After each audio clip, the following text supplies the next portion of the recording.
Estamos en el cuarto domingo después de Pascua. Lectura de la epístola del apóstol Santiago.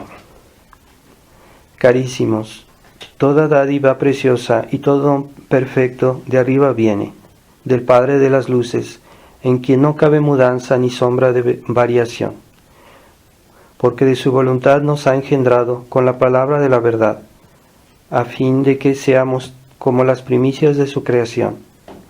Bien lo sabéis, hermanos míos, muy queridos, y así sea todo hombre pronto para escuchar, pero comedido en el hablar y frenado en la ira, porque la ira del hombre no obra la justicia de Dios.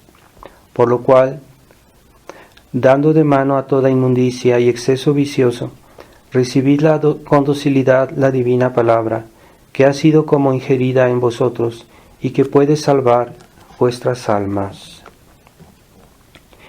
Continuación del Santo Evangelio según San Juan. En aquel tiempo dijo Jesús a sus discípulos: Me voy a aquel que me ha enviado, y ninguno de vosotros me pregunta: ¿a dónde vas? Mas porque os he dicho estas cosas, se ha llenado de tristeza vuestro corazón. Pero os digo la verdad, os conviene que yo me vaya, porque si no me voy, no vendrá a vosotros el Consolador. Pero si me voy, os le enviaré. Y cuando venga Él, convencerá al mundo en orden al pecado, en orden a la justicia y en orden al juicio. En orden al pecado, por cuanto no han creído en mí. Respecto a la justicia, porque me voy al Padre y ya no me veréis. Y tocante al juicio, porque ha sido juzgado el príncipe de este mundo. Aún tengo otras muchas cosas que deciros, mas por ahora no podéis comprenderme. Mas cuando venga el Espíritu de verdad, Él os enseñará todas las verdades, porque no hablará por sí, sino que dirá las cosas que habrá oído, y os anunciará las venideras. Él me glorificará a mí, porque recibirá de lo mío y os lo anunciará. En el nombre del Padre, del Hijo y del Espíritu Santo. Amén.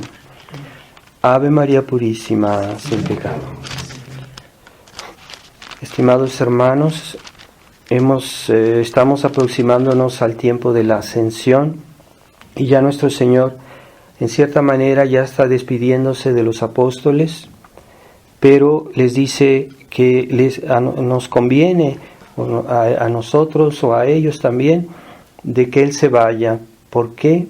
Porque Él ya una vez en el cielo va a ser nuestro mediador, nuestro intercesor delante del Padre, y nos va a enviar al Espíritu Santo. Esa mediación de nuestro Señor es muy importante para nosotros, para que comprendamos la necesidad que tenemos de esa mediación para recibir las gracias de Dios, para salvarnos. Y así como Él es mediador, también escoge sus mediadores, ¿verdad? Dios obra siempre de una manera jerárquica y pues hay grandes mediadores, pequeños mediadores, pero en la Iglesia todo se hace por mediación.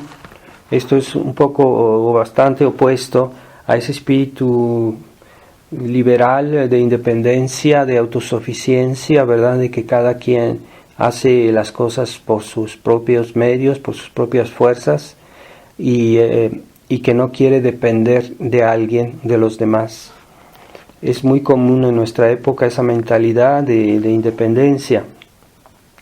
Y entre los mediadores, pues hay muchos mediadores que tenemos en nuestra vida, pero debemos comprender sobre todo los principales, o el principal, el mediador absoluto, que es Jesucristo, pero también hay la mediadora la mediadora universal, ¿verdad? Por la cual Dios nos da todas sus gracias, y es la Virgen María.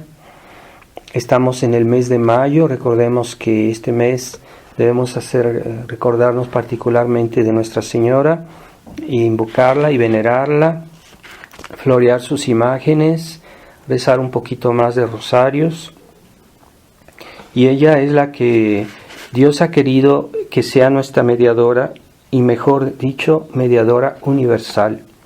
Por ella pasan todas las gracias que Jesucristo nos ha ganado y que debemos invocar más que a todos los santos, más que a todos los ángeles.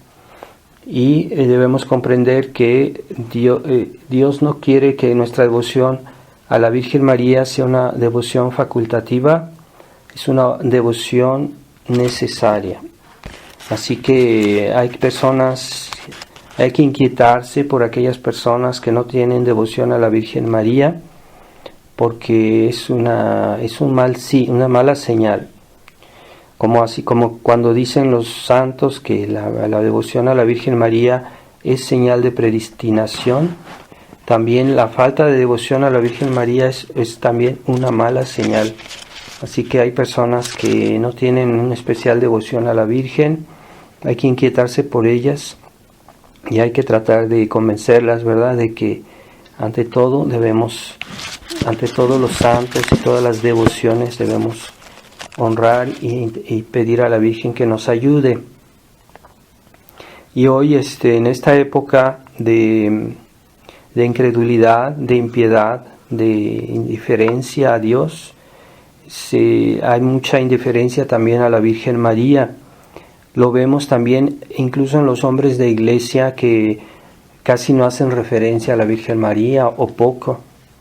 Vemos como el Papa Francisco ni siquiera hace referencia a Jesucristo en sus discursos, a veces no habla ni de Dios y habla solo del hombre, de las necesidades humanas.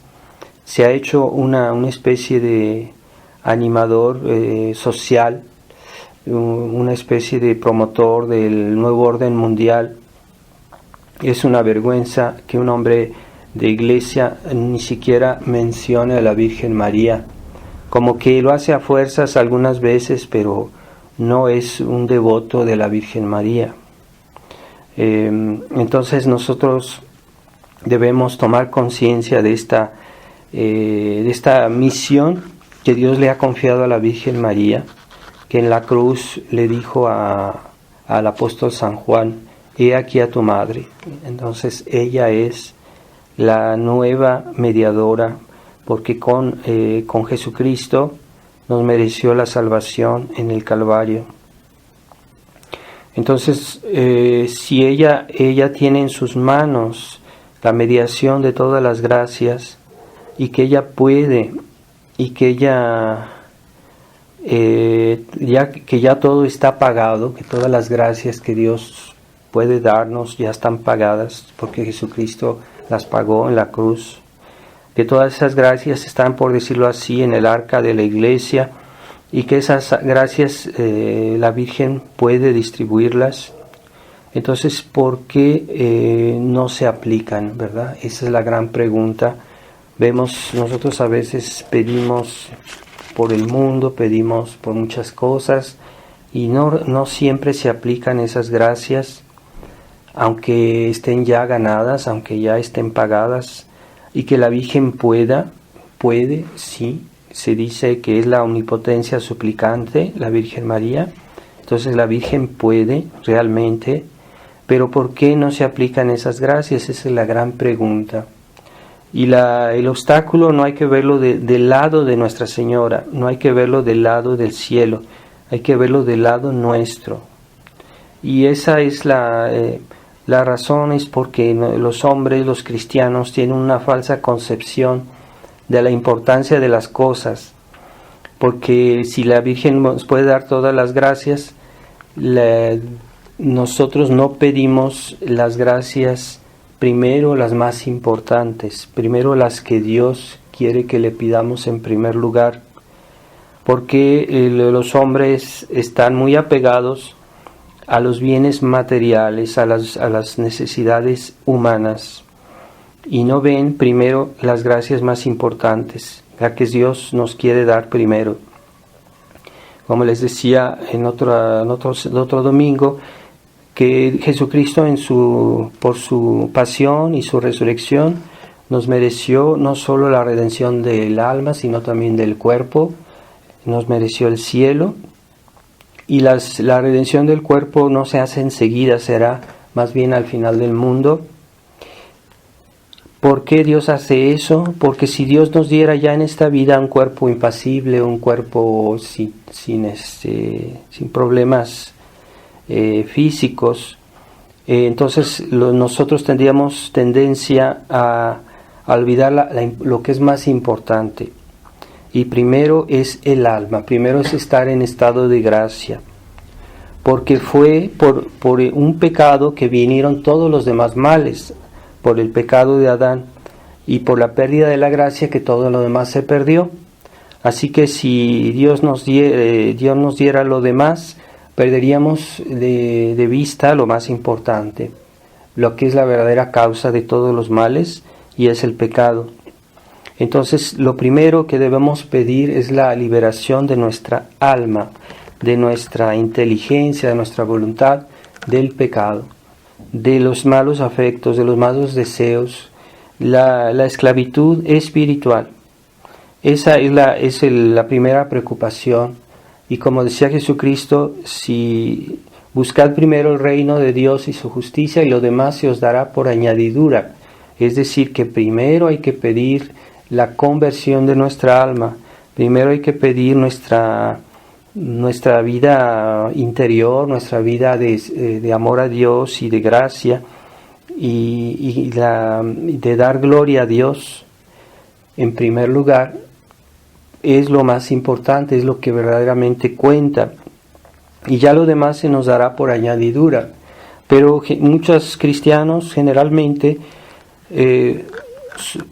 siempre piden sus necesidades temporales, sus necesidades físicas, sus necesidades materiales, y incluso no rezan si no están en necesidad.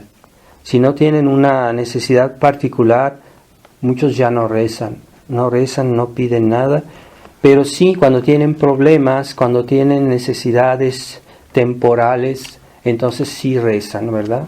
Están a un nivel materialista, están a un nivel puramente humano. Cuando hubo en la Ciudad de México últimamente el último temblor que hubo, dicen que después de ese temblor hubo mucha gente que iba a las iglesias, que rezaba, pero ya pasó el miedo, ya pasó la novedad de este temblor, y la gente otra vez abandonó la oración, otra vez se alejó de Dios. Quiere decir que están a un nivel de puras necesidades humanas, de unas necesidades temporales, y solo cuando tienen así una gran necesidad o algo que los acosa materialmente, físicamente, entonces piensan en Dios o piensan en rezar. Ahí se ve a qué nivel está la gente que solo no quiere pensar en las cosas, las primeras cosas que debemos pedir. Entonces, por eso que la falta de ver qué es lo más importante es lo que hace mucho obstáculo a que la Virgen nos pueda ayudar, porque somos materialistas, porque somos egoístas, porque somos cómodos, ¿verdad? Solo cuando algo nos molesta temporalmente, entonces ahí se reza, ¿verdad? Pues no debemos a seguir esa mentalidad, que es la mentalidad de nuestra época, una mentalidad de incredulidad, porque solo se cree en aquello que se siente, que se ve o que se toca, y esa mentalidad que es finalmente una falta de fe, y que por la cual es la que hace más obstáculo a que Dios nos ayude. Y también hay otra razón, que es no querer dar gloria a Dios en primer lugar. Las personas que piensan que Dios está al servicio del hombre, cuando en realidad el hombre está al servicio de Dios. Y esa idea la han nutrido los falsos profetas, como son el Papa Francisco, que promueve esa mentalidad de que el hombre y Dios al servicio del hombre. No es verdad, es que primero es Dios. Dios es el autor de todas las cosas, el dueño de todas las cosas, nuestro dueño. y es el que es en primer lugar. Antes que pedir nuestro bien, debemos pedir la gloria de Dios. Que Dios sea glorificado, que Dios sea amado, que Dios sea servido. Es lo que más nos debe preocupar. Y los teólogos nos enseñan que ¿por qué Dios creó al mundo? ¿Por qué Dios creó al hombre? Dios lo hizo en primer lugar por su gloria, en primer lugar. Y en segundo lugar, por nuestro bien, por nuestra salvación, pero en primer lugar, por su gloria. Así que si invertimos los fines, es natural que Dios no escuche nuestras oraciones, que Dios no nos bendiga, que Dios no nos proteja, si no damos gloria a Dios en primer lugar, ¿verdad? Como hoy esos pastores que primero piensan en el bien de los hombres, primero piensan en la prudencia humana, la prudencia mundana, y antes que dar gloria a Dios, pues quieren salvar situaciones humanas, quieren practicar una falsa prudencia, y eso Dios no lo bendice. Esa es la mentalidad del liberal, que antepone siempre diciendo, no, es que esto no es conveniente conveniente hacerlo o decirlo, porque eso va a crear problemas, porque esto va a ser algo que a la gente no le gusta y que va a crear problemas. Entonces prefieren sacrificar la gloria de Dios por un bien humano, por unas conveniencias humanas. Esa es una mentalidad muy difundida hoy, y muchos católicos obran así, ¿verdad? Sí, es que no voy a hacer esto porque no vaya a molestar a fulanito, no sé qué van a decir, no quiero quedar mal con mi familia, no quiero. Entonces, conveniencias humanas, y sacrifican deberes más importantes por no molestar a los demás, ¿verdad? Entonces dejan hacer a veces cosas graves en la familia, en los hogares, los que tienen una autoridad sobre los hijos, etcétera, y a veces dejan pasar muchas cosas por el bien de la paz. Pero es que la verdadera paz, como dice Santo Tomás, es la tranquilidad del orden. Esa paz sí la queremos, pero no la tranquilidad del desorden. Y esa paz Dios no la quiere. Y es en ese sentido que Jesucristo dijo, yo vine a traer la guerra y no la paz. Yo vine a traer la espada y no la paz. Yo vine a dividir los hijos contra los padres y la esposa contra el marido, etc. Jesucristo vino a traer ese tipo de división, que no es la división mala, es la división buena, es decir, la oposición entre el bien y el mal. Entonces todos esos padres débiles o esas madres alcahuetas, pues no están dando gloria a Dios. Y por eso Dios no bendice, Dios no los bendice, no los ayuda. Porque antes que nuestras necesidades humanas debemos dar gloria a Dios, servir a Dios, hacer su voluntad. Entonces esta sociedad hoy, esta sociedad mundana, liberal de nuestra época, nunca va a alcanzar la verdadera paz, nunca va a alcanzar el verdadero orden, la verdadera felicidad, porque quieren alcanzar primero el bien del hombre y después la gloria de Dios, pues como que no les interesa. Yo hablo de los cristianos, yo no hablo de aquellos que son ateos o que no creen en nada. Pues es normal que no piensen para nada en Dios.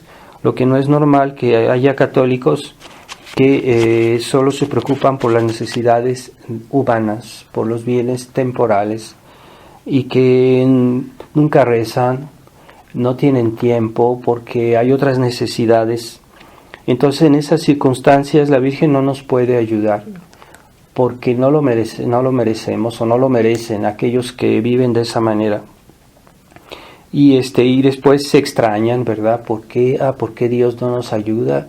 Creen en la solución milagro, en la solución inmediata, que dicen, bueno, yo ya dije un rosario, entonces que la Virgen me oiga, luego. Es una manera de dar gloria a Dios, es la perseverancia, porque en esa manifestamos nuestra sujeción a Dios, nuestra esperanza en Él, nuestra confianza en Él total, y de esa manera glorificamos a Dios siendo perseverantes en la oración, en haciendo esfuerzos grandes, ¿verdad? Y esa condición, pues Dios la exige para darnos las gracias que Él nos quiere dar, la perseverancia. No basta rezar, hay que rezar con perseverancia. Y por eso, en la medida que tenemos confianza y que mostramos nuestra sumisión a Dios, nuestra paciencia y nuestra voluntad de servirle, entonces Dios nos va a escuchar. Pero pensemos que Dios primero que todo, Él quiere la salvación de nuestra alma, Él quiere nuestra santificación. Quiere decir que todas las demás cosas de nuestra vida están sometidas a esta santificación de nuestra alma. Por eso a veces Dios no nos concede algunos bienes materiales, o no nos concede salud, o no nos concede otras cosas que nosotros le pedimos, que pueden ser legítimas, ¿verdad? Pedirlas, pero a veces Dios no nos las da, porque dice, si yo te doy a ti buena salud, si yo te doy a ti te doy riqueza, te doy abundancia, te vas a olvidar de mí y va a ser peor para tu alma, y te vas tal vez a perder, a condenar. Entonces, mejor así, que estés un poco en la necesidad, que tal vez tengas dificultades o sufrimientos, pero eso te mantiene en la humildad, te mantiene en la sumisión, te mantiene en la paciencia, y todo eso da gloria a Dios, y vas a obtener la primera de las gracias, que es la salvación de tu alma. Y ciertamente en el cielo Dios nos dará todo lo demás. En el cielo no habrá solo felicidad espiritual del alma, sino también físicamente. Nuestro cuerpo será rescatado de todas las consecuencias del pecado original y tendremos una vida gloriosa, donde no habrá más sufrimiento, ni malestar físico, ni muerte, ni enfermedades. Pero Dios quiere que tengamos bien presente que todos esos males vienen del pecado. Entonces, hoy el hombre quiere suprimir el sufrimiento, quiere suprimir la pobreza, pero no quiere suprimir el pecado. Y es el gran drama de nuestra época. El hombre no quiere someterse a Dios, no quiere dar gloria a Dios. Entonces las gracias no son dadas. El cielo se cierra y no pasa. La Virgen María no quiere tampoco ayudarnos en esas condiciones. No nos va a ayudar. Hay una falta de fe. Así que la llave de la vida cristiana es una vida de fe, creer en lo que Dios dice. Hay personas que dicen, sí creo, pero cuando uno les habla de una verdad de la fe, o por aquí o por allá, empiezan como que a dudar, como a tener como no saben qué decir, etcétera, porque no adhieren plenamente a la fe. O sea, no basta decir en general yo creo, pero la fe se comprueba en los hechos, ¿verdad? Así se purifica en el fuego, ¿verdad? De las pruebas, de los sufrimientos. Ahí se ve que las personas que creen, hay personas que rezan y luego se desaniman porque dicen, no, es que Dios no me oye, es que no sirven mis oraciones. No, es que Dios quiere que perseveremos en la oración. O que cuando sufren abandonan todo, cuando son contrariados, ¿verdad? O porque el sacerdote les dice esto no está bien, esto no debe ser así, son capaces de abandonar a veces hasta la práctica, alejarse de la iglesia, porque un sacerdote les dijo que esto no debería ser, que no deben hacerlo. No se someten al orden de Dios. El orden de Dios primero es Jesucristo, el gran mediador, después la Virgen María, mediadora de todas las gracias, y después está la Iglesia católica a la que hay que obedecer.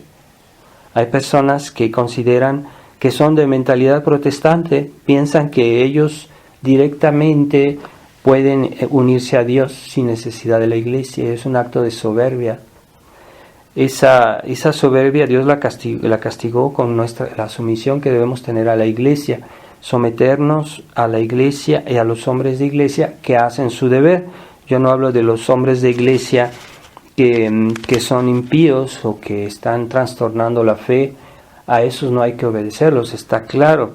Pero si hay algún sacerdote que sí, que obedece a la tradición y que se comporta bien, que no se comporta mal, porque hay sacerdotes que se comportan mal y que dan el mal ejemplo en cosas muy graves, ciertamente a ese tipo de sacerdotes hay que huirlos, ¿verdad? Hay que alejarse de ellos porque están corrompiendo la vida cristiana, la moral cristiana. Pero cuando un sacerdote sigue la tradición como debe ser, hay que hacerle caso, hay que obedecerlo, porque hay fieles que hoy creen saber todo y no escuchan al sacerdote.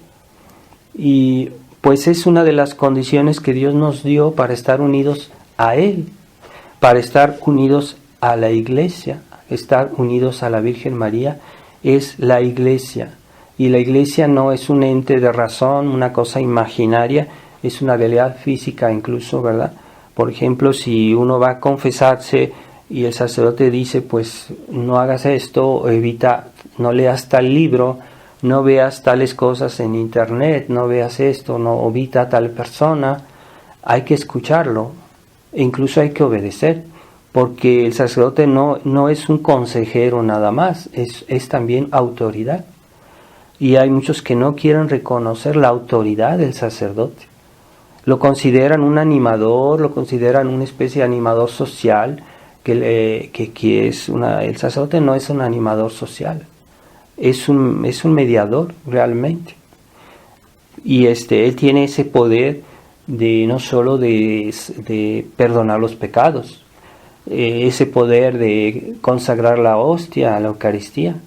Pero como dice Santo Tomás, que porque el sacerdote tiene poder sobre el cuerpo de Cristo, por lo mismo tiene poder sobre los miembros de Cristo, que son los fieles. Entonces, si él tiene poder sobre el cuerpo de Cristo, sobre Jesucristo mismo, en la Eucaristía, por eso mismo él tiene poder sobre los fieles. Y no es una especie de consejero, de animador, que muchos, incluso tradicionalistas, ven al sacerdote de esa manera, ¿verdad? Si el sacerdote me da una orden, es un abuso. Lo consideran un abuso. Y no es un abuso. No, yo generalmente raramente doy órdenes, ¿verdad? Pero a veces es necesario y hay que obedecer, hay que escuchar. Entonces, si algún fiel recurre a un sacerdote y a sus sacramentos, por el hecho mismo, el sacerdote adquiere autoridad sobre el fiel. Y es lo que muchos no entienden. Creen que muchos tradicionalistas creen que el sacerdote es un animador. Creen que el sacerdote es una máquina de sacramentos, ¿verdad? Así como yo voy a una tienda, echo una monedita y ya me sale un producto. El sacerdote no es una máquina de sacramentos. Cuando da un sacramento tiene el derecho de exigir las disposiciones necesarias para recibir un sacramento. Entonces, si un sacerdote ve que un fiel no se comporta como debe ser, le puede negar los sacramentos. Y si un sacerdote da habitualmente a algún fiel los sacramentos y este sacerdote esa persona asiste a la misa regularmente, a sus misas, en esa medida el fiel tiene que también aceptar la autoridad del sacerdote. Y pues hay muchos tradicionalistas que creen que el sacerdote, bueno, yo escojo, como es cierto que ahorita estamos en una situación de que muchos sacerdotes, pues los fieles tienen que recurrir a los sacerdotes que hayan, porque hay muchos ya los sacerdotes modernos no hacen sus obligaciones, entonces los fieles tienen que buscar sacerdotes que tal vez no tienen la delegación de la iglesia en el sentido ordinario. Es cierto, ¿verdad? Y en ese sentido a veces los fieles pues buscan algún sacerdote que no tiene jurisdicción dada por el obispo local, es verdad, pero hay la delegación extraordinaria por necesidad. y por el estado de necesidad que hay hoy en la iglesia, entonces a veces unos fieles recurren a determinado sacerdote que normalmente no tendría jurisdicción, pero lo recurren a él porque pues no hay otro sacerdote y porque entonces en ese caso es un estado de necesidad y hay una jurisdicción en un sentido extraordinario. Y en ese sentido, en la medida que los fieles se apegan o se ligan a algún sacerdote, tienen que obedecerlo, tienen que someterse. Así que muchos fieles que dicen, pues es que yo creo en tal aparición, que la Virgen se apareció en tal lugar. Muchas falsas apariciones que hay hoy. Y si el sacerdote les dice, mira, esta aparición fue prohibida por la iglesia, esta aparición no está permitida, esta aparición es muy dudosa, y dicen, no, es que yo pienso eso y no quieren aceptar el consejo del sacerdote. Entonces están mal, esos fieles, están desobedeciendo, están contrariando al sacerdote en cosas que son legítimas, ¿verdad? Sí, ciertamente, si un sacerdote abusa de esa autoridad, por ejemplo, para decir a algún fiel que haga algo que es un pecado, o que es una herejía, pues claro está que los fieles no pueden obedecer en eso. Pero hay cosas que sí, o sea que hay cosas que normalmente el sacerdote está ahí para eso, hay que hacerle caso, hay que obedecerlo, sobre todo si recurren habitualmente a su ministerio, deben reconocer la autoridad del sacerdote. Entonces hay una cierta mentalidad de tomar y dejar, o sea, sí, esto sí, aquello no, esto sí, esto no, o sea, como que estamos en un supermercado y tomo lo que me gusta, lo que quiero, lo que yo voy a pagar, ¿verdad? Y en esa mentalidad es mala esa mentalidad. La iglesia, hasta la Virgen María se sometió, la Virgen María se sometió humildemente, y cuando el ángel vino a saludarla y le dijo, tú vas a hacer esto, tú vas a hacer aquello, la Virgen María dijo, hágase en mí según tu palabra. O sea, con una grandísima humildad, la Virgen María obedeció. Ese ejemplo nos debe tocar. No estamos en esa mentalidad de esas mujeres que son muy independientes hasta de su marido y creen que saben todo y que quieren darle la lección a todos y se meten en todos los chismes habidos y por haber. Esa mentalidad de independencia, ¿verdad?, que es muy común hoy. Pero tengamos presente que las gracias de Dios se dan y se pueden dar, pero hay condiciones que debemos respetar nosotros. Y por eso la Virgen María en Fátima nos dijo, sí, Dios quiere salvar al mundo porque hay muchos pecados, Dios quiere, pero hay condiciones. Y ella vino a dar las condiciones. Primero, que los hombres de iglesia consagraran a Rusia al corazón inmaculado de María, y Rusia se convertiría y habría paz. Es una condición. Y si no se respeta esa condición, Rusia no se convertiría y no habría paz, ¿verdad? Que la Virgen nos desea la paz, nos desea la conversión de todos, pero hay condiciones. Así que no basta decir, Dios es bueno, la Virgen María es buena, me van a dar todo lo que yo necesito. Sí, pero hay condiciones. Entonces hay personas que están esperando que Dios los ayude, pero no rezan, no se convierten, no hacen nada. Entonces que no esperen nada, o sea, es normal que Dios no los ayude. Es que no tengo tiempo. Sí, porque tú estás anteponiendo las necesidades temporales a las necesidades espirituales. Sí encuentran tiempo para ir a pasear, para divertirse, para ir a comer algo rico, pero no hayan tiempo para decir su rosario. Es que no tienen tiempo. Es posible que haya personas que tienen mucho que hacer, sí es posible, pero cuando uno tiene realmente interés por algo, siempre encuentra el tiempo. Entonces son excusas, ¿verdad? Es como la parábola de nuestro Señor, en la cual él llama, rey llama a sus servidores a venir al banquete, y muchos se excusan diciendo, es que Y son excusas reales, porque dicen, no, es que acabo de casarme y tengo que ir a ver a tal persona y acabo de casarme, es algo importante. Sí, yo acabo de comprar unos bueyes, tengo que ir a verlos, a checarlos, a ver cómo están. Son cosas reales, ¿verdad? Sin embargo, Dios no los excusa. Ahí, en esa parábola, nuestro Señor dice, no, ellos no serán dignos de mi banquete. ¿Qué quiere decir? Que no irán al cielo. Entonces, cuando siempre uno dice que tiene necesidades, aunque sean reales, no es una excusa para hacer la voluntad de Dios. Dios quiere que recemos. Eso no es solo para los padres o para personas piadosas, no, es para todos. La oración, para todos. Y la Virgen María en Fátima dijo que si no se rezaba el rosario, si no se convertía la gente, si no hacían comuniones reparadoras, pues Dios no perdonaría al mundo y que vendría un gran castigo, en el cual ya estamos, porque esta crisis de la Iglesia es el peor y más grande de los castigos. Las almas se condenan sin que nadie las ayude, y eso es el peor de los castigos, peor que las guerras, peor que las enfermedades, todo lo peor es que las almas se condenen.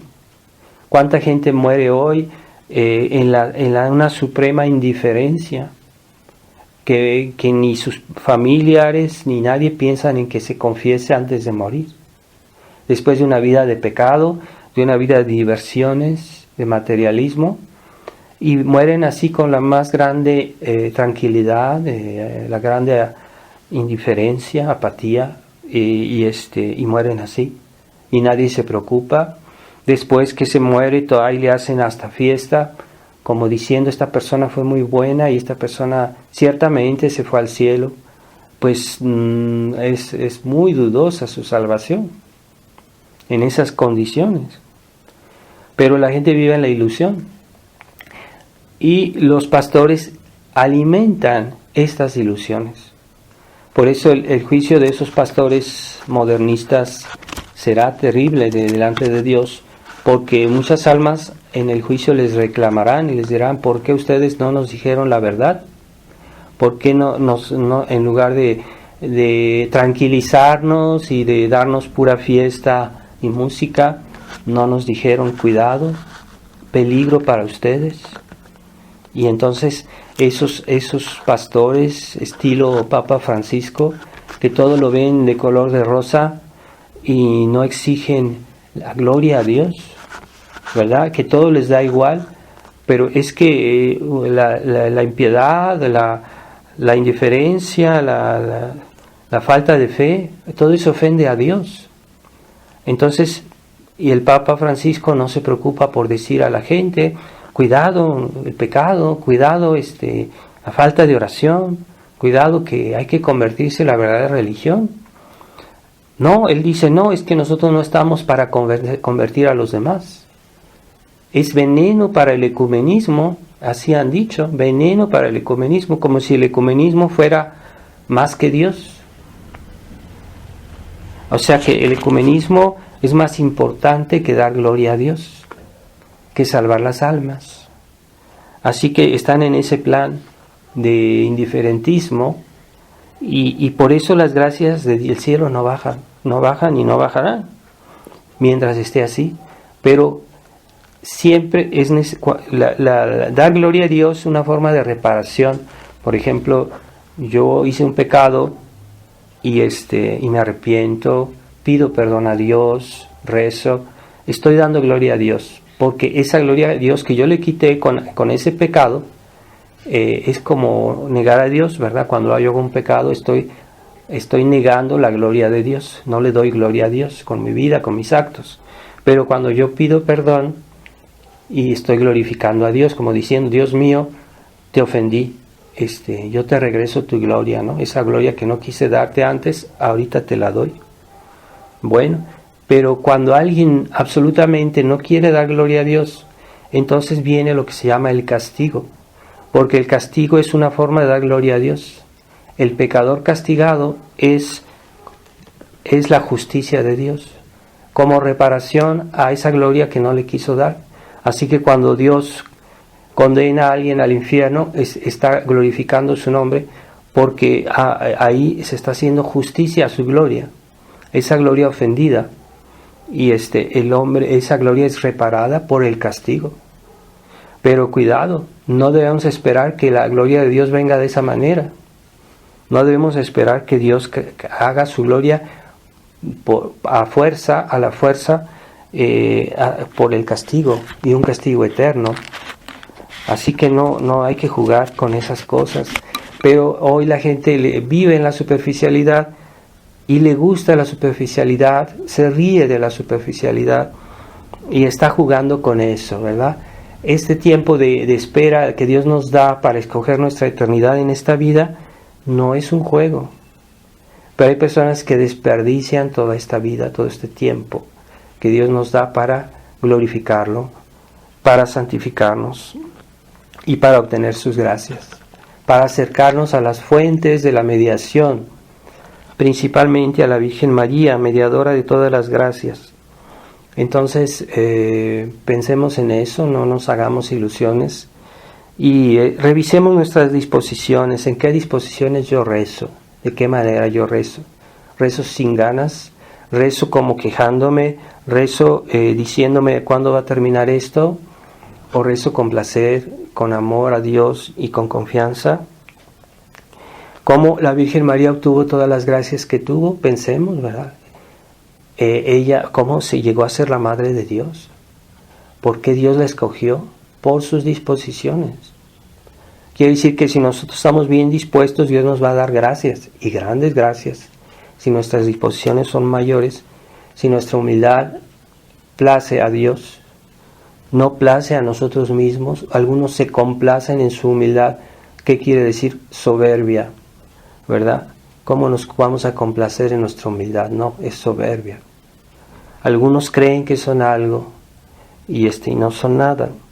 Entonces hay que humillarse verdaderamente delante de Dios. Y es así como la Virgen María pues fue escogida para ser Madre de Dios, pero ella siempre permaneció humilde. Y es lo que a nosotros nos cuesta mucho, ¿verdad? Comprender. Por ejemplo, alguien comienza a adquirir importancia y es raro que no sea engreído en esa importancia. Es raro personas. O las personas que tienen dotes de la natura se complacen en sí mismos. Es difícil hallar una muchacha hermosa que no sea orgullosa. Pero la Virgen María era la más hermosa de todas las mujeres y era muy humilde, no tenía nada, ni una pizca de soberbia. Hay personas que cuando adquieren importancia o tienen algún poder, por el hecho mismo se vuelven orgullosas, engreídas, ¿verdad? Algunos que tienen dotes de la naturaleza y ya se desprecian a los demás. La Virgen María nunca fue así. Y hasta el punto que cuando al indio Juan Diego, que era el último de los indios, le dijo: yo tengo el honor de ser tu madre. Es decir, que ella estaba orgullosa de ser la madre de el último de los indios, que era un honor para ella. ¿Quién va a decir eso? ¿Quién ha pensado en hablar de esa manera, con tanta humildad? La Virgen María, ¿verdad? Cuando nosotros vemos una persona que es miserable, que es pobre, es que la tratamos con esa dignidad. Y la Virgen María dijo así a Juan Diego, que era el más pobre, el más humilde, el último, y ella dijo: para mí es un honor ser tu madre. O sea, ella se enorgullecía de que ese indito fuera su hijo, siendo la reina del cielo. Qué humildad de la Virgen María, es casi incomprensible esa humildad para nosotros. Y así que la madre de todos los creyentes, ella vino a ser la madre de todos los creyentes y fieles a Dios. O sea, ella, como dijo Dios cuando después dijo a Adán y Eva, después del pecado original, le dijo que habría el Mesías nacería de una virgen. Y ella es la de su descendencia. Hablaba de la descendencia de la Virgen María. todos aquellos que son hijos de ella. Pero ¿cómo vamos a ser hijos de la Virgen María? Pues si actuamos como ella, si creemos como ella, si amamos a Dios como ella, somos de la descendencia de la Virgen, una descendencia espiritual, una descendencia del amor, ¿verdad? Pero hay otra descendencia, que es la descendencia de la serpiente, aquellos que han escogido ser infieles, que han escogido ser malos, son de la descendencia de la serpiente, porque la serpiente es el primero que pecó, y todos los demás de alguna manera siguen su ejemplo, o están bajo su influencia. Entonces, ¿de qué descendencia somos? Hay que escoger. Y esa descendencia es la que nos da una cierta dignidad en la medida que somos más hijos y más obedientes y que no solo de boca, sino con los actos. Es muy importante, ¿verdad? Decir, sí, es que yo quiero mucho a la Virgen de Guadalupe, tengo su imagen, la tengo en mi casa, la tengo en mi coche. No es suficiente. No es suficiente para salvarse. Hay muchas personas que tenían el rosario en su coche y murieron y fueron al infierno. No es suficiente tener una imagen. No es suficiente decir una oración medio mal dicha en la mañana y en la noche y no querer rezar el rosario. Toda esa tibieza nos atrae, o mejor dicho, nos corta de las gracias de Dios y nos atrae los castigos de Dios, ¿verdad? Eso es común hoy, pero si nosotros que hablamos de que la salvación de la tradición, la salvación de la Iglesia, no podemos permitirnos de vivir una vida mediocre, y es el gran problema de los cristianos, la mediocridad. Es lo que ha hundido la Iglesia, es lo que ha permitido que los enemigos de la Iglesia hagan todo lo que quieran, la tibieza de los cristianos. Hay muchos que son capaces de hablar y decir, ahorita el mundo está mal y todavía esto, aquello, se quejan de lo que pasa en la iglesia y todo, pero no hacen nada, no son capaces de decir al rosario. No es por ese tipo de cristianos o de tradicionalistas que se va a avanzar en algo en la iglesia, no. Es por aquellos que rezan, por aquellos que ofrecen sus sufrimientos, por aquellos que hacen sacrificios, por aquellos que viven una vida cristiana que glorifica a Dios en primer lugar. Esa es la medida del avance, de las conquistas reales, de las victorias reales. En la iglesia es cuando hay personas que rezan y que viven una vida cristiana ferviente. No nos hagamos ilusiones, y que ahorita muchos que hablan y que dicen en internet y que dicen cosas bellas, no es suficiente. No es por esa gente que se va a salvar la iglesia, son por las personas virtuosas, las personas que dan gloria a Dios, no de solo de palabra, que dan gloria a Dios por los hechos, por la oración, por la santidad y por el estado de gracia, porque muchos incluso viven en pecado mortal y no se confiesan y según eso son tradicionalistas. Bueno, pues no, de esos cristianos Dios se avergüenza. La Virgen María se avergüenza. Cuando habla de ellos a Jesús, la Virgen María le da vergüenza. Esa gente tibia. No seamos de la vergüenza del cielo. Cristianos de doble vida, cristianos mediocres, son la vergüenza del cielo. Y como dijo Jesús en la Apocalipsis, dices, porque no eres ni frío ni caliente, estoy por escupirte de mi boca. Como un alimento que comemos que está insípido, lo escupimos. Es soberanamente desagradable comer algo así. Pues así, los cristianos tibios son la vergüenza de la iglesia y la causa de todos los males. Porque como dice San Pío X, si no hubiera esos cristianos, el mal no avanzaría. Los malos no harían todo lo que hacen hoy. Son los cristianos tibios que son la causa de todos los males de la iglesia.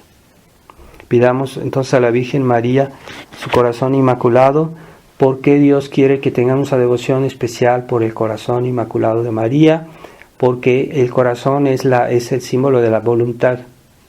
de la voluntad, del amor.